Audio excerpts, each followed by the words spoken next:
जळगाव येथे 28 नोव्हेंबर रोजी लेवा गणबोली भाषेचे दुसरे साहित्य संमेलन आयोजित करण्यात आले असून लेवा गणबोली भाषेचे ज्येष्ठ अभ्यासक लेखक डोंबिवली येथील डॉक्टर नीरा पाटील यांची संमेलनाध्यक्ष म्हणून निवड करण्यात आली आहे। लेवा गणबोली भाषेचा इतिहास आणि लेवा गणबोली साहित्य संमेलनाबाबत संमेलनाध्यक्ष डॉक्टर नीरा पाटील यांच्याशी थेट संवाद केला। आमचे प्रतिनिधी राजेंद्र चौधरी यांनी पाहूयात।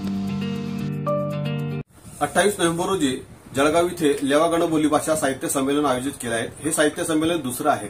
या साहित्य संमेलनाचे अध्यक्ष डॉक्टर नीरा पाटील सर आहेत। ते डोंबिवली येथे रहिवासी आहेत आणि लेवा गणबोली भाषा याचा इतिहास आणि साहित्य संमेलन याबद्दल सरांकडून आपण माहिती जाणून घेऊ।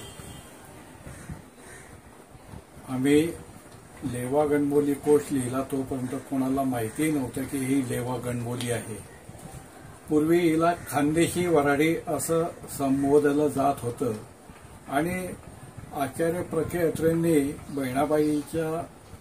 बहिणाईची गाणी या पुस्तकामध्ये अहिराणी आपलं खानदेशी वऱ्हाडी असा शब्दप्रयोग केल्यामुळे पुण्या मुंबईचे साहित्यिक तिला अहिराणी मानू लागले। हे सर्वथा चूक आहे, कारण ही भाषा मुळात लेवा पाटीदारांनी आणलेली, रुजविलेली, वाढवलेली अशी भाषा असून सर्व खानदेशाच्या पूर्व भागामध्ये ती बोलली जाते। म्हणून तिच्यातील लेवा शब्द हा जरी जातीवाचक शब्द वाटत असला तरी ती खानदेश लोकसमूहाची भाषा आहे आणि त्यातील लेवा हा शब्द काढला तर लेवा पाटीदारांचा स्थलांतरणाचा इतिहास नाकारण्यासारखे आहे किंवा ही लेवा गणबोली ठरण्याची कारणे नाकारण्यासारखी आहे।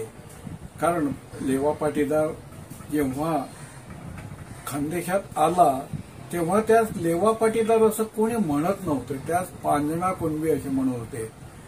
हा समाज पावागड चांपानेर या भागातून आला असल्याने आणि पावागड चांपानेरला पूर्वी पावाखंड किंवा पांजणा प्रदेश असे म्हणत असत आणि पांजणा प्रदेशातून आलेल्या लोकांची ही भाषा पांजणी बोली या नावाने ओळखली जात होती।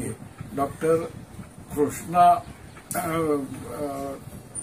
पाटील यांनी आपल्या नातीगोती पुस्तकामध्ये सरळ म्हटलेलं आहे की ही पांजणी बोली आहे आणि 1880च्या गॅझेटियरमध्ये सुद्धा लेवा पाटीदार असा उल्लेख नसून पांजणे कुणबी असाच उल्लेख आहे।